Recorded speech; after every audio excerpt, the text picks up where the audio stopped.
पाण्याची परिस्थिती. आपल्या गावात दुष्काळ पडला होता का? तेव्हा तुम्ही कोणकोणत्या समस्या? थोडं माईक जवळ घे. उभी राहायचं. आपल्या गावात दुष्काळ पडला होता का? तेव्हा तुम्ही कोणकोणत्या समस्याला तोंड द्यावे लागले? अजून कोणाचे हा, प्रश्न विचारा. अजून कोणता प्रश्न आहे? कोणाचा प्रश्न हा विचारा.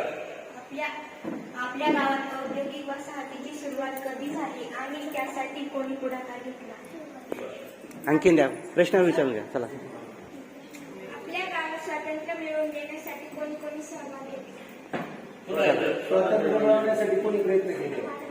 गाव.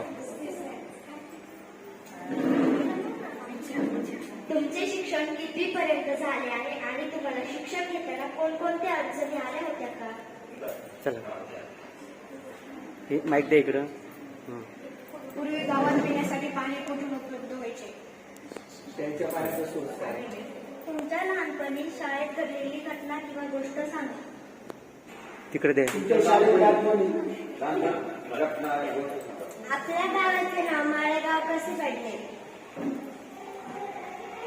तुमच्या लहानपणी तुमचे हे गाव कसे होते? आणखीन कोणी बोलताय?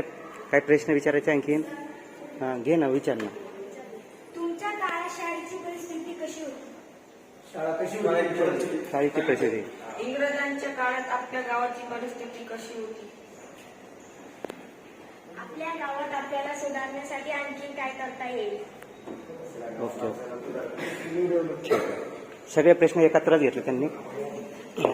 चला, बोला. अजून काय प्रश्न फरसाला खुर्ची दे. फरसाला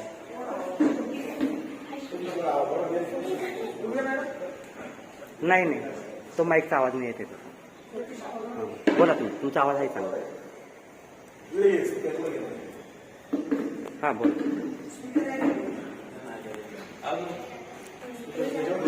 नागरिकांचे काय प्रश्न आहे? नाही, बरं का सतीश? आमूलाग्र बदल केला.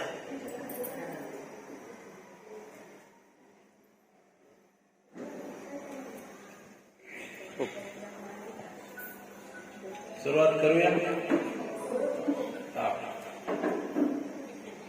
पहिलं सर्वात जास्त आपल्यावर प्रेम कोण करतं?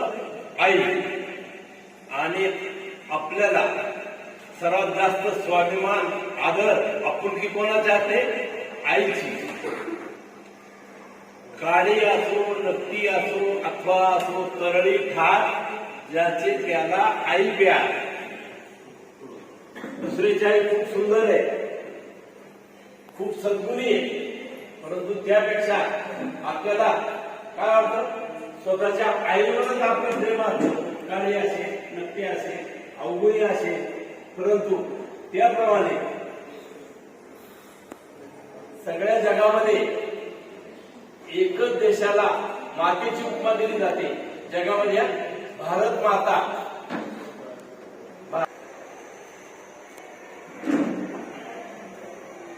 ज्या मुलीने त्याग केला, आपण फक्त स्वैराचार, स्वातंत्र्य म्हणजे स्वैराचार, अतिक्रमण, भ्रष्टाचार, अनाचार, स्वार्थ, लोभ याच्यासाठी स्वातंत्र्य नाही. स्वातंत्र्य म्हणजे हक्क आणि कर्तव्य. आणि काय झालं या परिस्थितीमध्ये? जे वातावरण माळेगावामध्ये पाहिजे होतं, या परिसरामध्ये आज सगळ्यामध्ये जास्त खंत होतीये. माळेगावामध्ये एसटी महामंडळाची एसटी गावापर्यंत येत नाही, रस्ते ठेवले नाही. सगळ्या बाजूने जमीनवाल्यांनी अतिक्रमण केले, रस्ते ठेवले नाही, एसटी येत नाही. रिक्षामध्ये मजुराला, इथे काम करणाऱ्या कामगाराला सिन्नरला जायचं असेल तर रिक्षाने 39 80 रुपये द्यायचे. आणि आपल्या गावातली जी पार्श्वभूमी, प्रशस्त रस्ते राहिलेले, संकुचित प्रवृत्तीच्या लोकांनी घराच्या बाजूच्या अतिक्रमण केले, अरुंद रस्ते केले, गल्ल्या एकदम चिवळ केल्या. त्यामुळं गावाचं रूपांतर झोपडपट्टीत झालं. त्यामुळं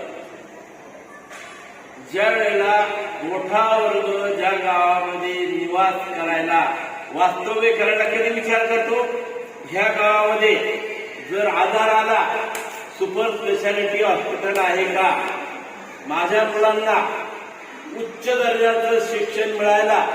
ठीक आहे, आता सरांनी मला सांगितलं, मला थोडं बरं ऊर भरून आला.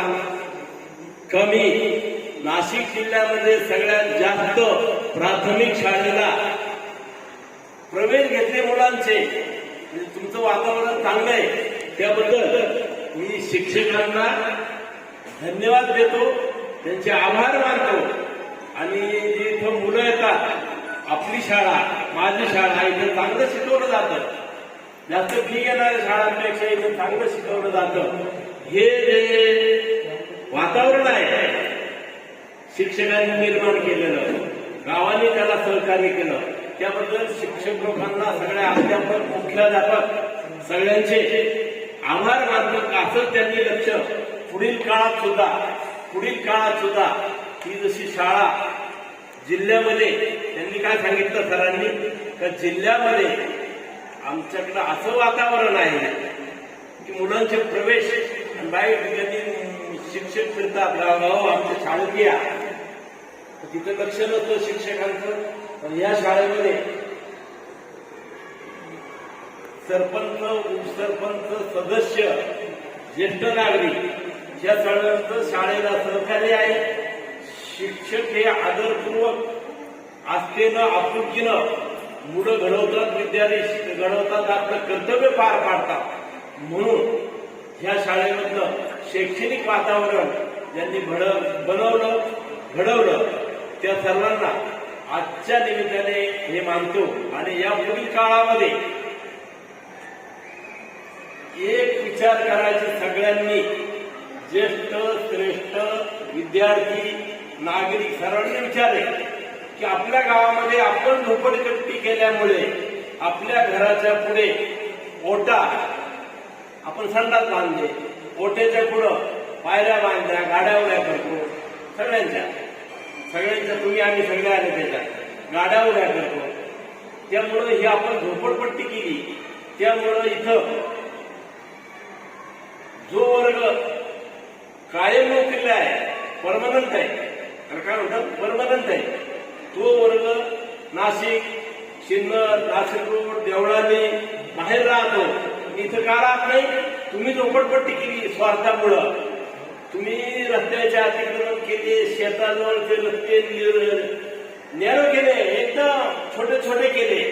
तुमच्या याच्यामुळं, तुमच्या स्वार्थाचं, तुमच्या मतलबाचं आणि तुमच्या पापाचं फळ म्हणून गावचा विकास संपत चालला. इथं बघितलं, इथं जर राहायचं असेल, आमच्या मुलांना कॉन्व्हेंट स्कूल पाहिजे, सगळ्या प्रकारचं उच्च शिक्षण मिळत असं दर्जेदार हे पाहिजे. तुमच्या शाळेत काय येतात बरं प्रवेश घ्यायला, तुम्ही वातावरण चांगलं केलं, मुख्याध्यापक, अध्यापक, प्राध्यापक सगळे चांगले आहेत, तुम्ही लक्ष देता, तुम्ही शाळेचा लौकिक वाढवला म्हणून तुमच्या शाळेत येतात. आज तुम्ही जिल्ह्यात फिरा, राज्यात फिरा, प्राथमिक शाळेची अवस्था, कुठं इमारत आहे, कुणाचं लक्ष नाही, कुठं शिक्षक नाही. काळानुसार बदललं पाहिजे. जे शिक्षण गरज आहे आज, विज्ञान, सायन्स, इंग्रजी, ते सगळे त्यांचं लक्ष आहे म्हणून येतं. आणि सर्वांनी शाळेवर प्रेम करा, देशावर प्रेम करा. फक्त माझा स्वार्थ, माझ्या घरापाशी मला अतिक्रमण कसं करता येईल, माझं शेत माझ्या गटाच्या हद्दीपासून रस्त्याची जागा 5-10 फूट मला कशी घेता येईल, हा संकुचित प्रवृत्तीमुळं गावाची झोपडपट्टी झाली. या ठिकाणी चांगला वर्ग राहत नाही. फक्त रोजंदारीवर काम करणारा, बिगर भरवशाचा, ज्याला नोकरीची हमी नाही, असा वर्ग राहिल्यानंतर गावाची प्रगती होणार नाही. चांगला वर्ग असा यावा असं वाटत असेल तर ज्यांच्यावरती जबाबदारी आहे ज्या तरुण पिढीने त्या पिढीने स्वतःचा स्वार्थ माझ्या भाऊबंधांना अतिक्रमण केलं म्हणून मी काही बोलणार नाही, माझ्या घरच्यांनी केलं म्हणून मी काही बोलणार नाही, समन्वयाने चर्चा मिटिंगा करून सर्व प्रश्न, हे गाव माझं आहे, हे रस्ता माझा आहे, इथं शहरीकरण झालं पाहिजे, याला प्रशस्तपणा आला पाहिजे, याला भव्यता दिव्यता आणि अभिमान स्वाभिमान वाटेल असं हे शहर तयार झालं पाहिजे. याकरता कचरा आणि लहान रस्ते जोपर्यंत आहे या गावामध्ये, बाजूला मुख्य रस्त्याला मिळेपर्यंत ते रस्ते जोपर्यंत लहान आहे, गटाच्या बाहेर जोपर्यंत अतिक्रमण केले शेजारच्या जमीन मालकांनी, तोपर्यंत नैतिक अधिकार आमचं गाव मोठं व्हावा असा कोणाला नाही. आणि होणार नाही फक्त केवळ ह्या स्वार्थामुळे. इथं माझा भाऊबंद अतिक्रमण करतो, इथं माझे मुलं आहे, इथं माझे भाऊ आहे, हे मी आणि माझं हे सोडलं गावाकरता, सार्वजनिक विकासाकरता, सार्वजनिक हिताकरता असं जर केलं तर उद्याची पिढी आणि या ठिकाणी होऊ घातलेलं आरोग्य केंद्र हे चांगल्या पद्धतीने व्हावं. माझी अपेक्षा होती 3-4 कोटी रुपये. अरे तुम्ही कुठे इकडे निधी वाढता आणि ज्या गावामध्ये तुमचे मजूर 24 तास काम करतात, धुरामध्ये निळ्या धुरामध्ये, त्यांना कारखानदाराकडून तुम्ही मागू शकत नाही, त्याग नाही. आता हा विषय तुमच्या पुढे सांगण्याचा नाही. या निमित्ताने स्वातंत्र्याची स्मरण म्हणून, इतिहास म्हणून या विद्यालयाचे मुख्याध्यापक, अध्यापक मुजावर सर, सारंग सर मुख्याध्यापक, त्यांचं सर्व हे या शाळेचे पालकाध्यक्ष,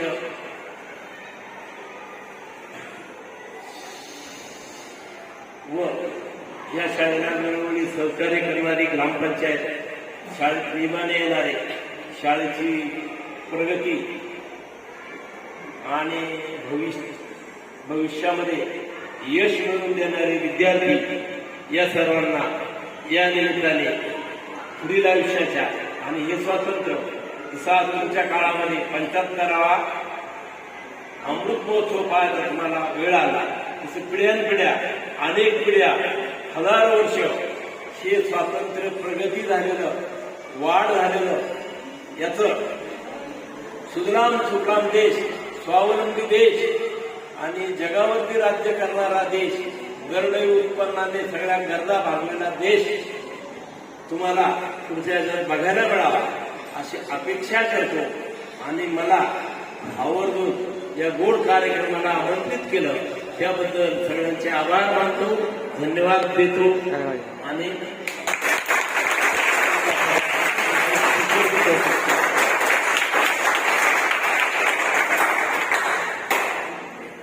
उपस्थित आपल्या गावच्या प्रथम नागरिक सागरेताई, आपले शाळा व्यवस्थापन समितीचे अध्यक्ष ससानेताई, आपल्या गावचे सन्माननीय ग्रामपंचायत सदस्य श्री महेंद्र सांगळे आणि ज्यांची अतिशय मोहपूर्ण आणि अनुभवाची शिदोरी असणारी मुलाखत तुम्ही ऐकली, ते या आपल्या गावचे माजी सरपंच, माजी चेअरमन, या गावचे ज्येष्ठ नागरिक आदरणीय जी.के. सांगळे, आपल्या सर्वांचं आमच्या शाळेच्या वतीने मी आभार मानतो.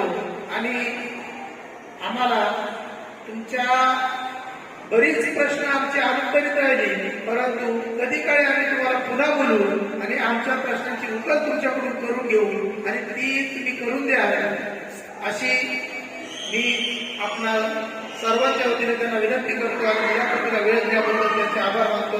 धन्यवाद.